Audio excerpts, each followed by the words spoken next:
e si prende cura degli altri, non lascia che le persone e le cose vadano in rovina, ma sa custodirle, superando la spessa coltre dell'indifferenza che annebbia le menti e i cuori.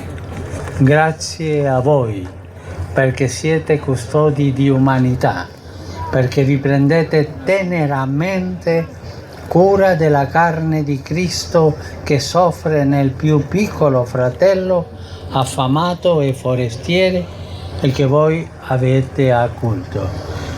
Eucaristo.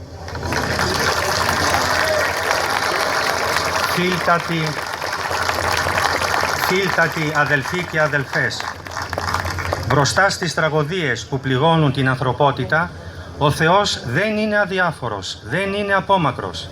Αυτός είναι ο Πατέρας μας, ο οποίος μας ενισχύει στην οικοδόμηση του αγαθού και στην απόθυση του κακού.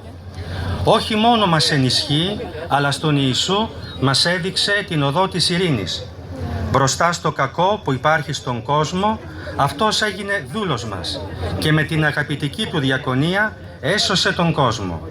Αυτή είναι η αληθινή εξουσία που γεννά την ειρήνη.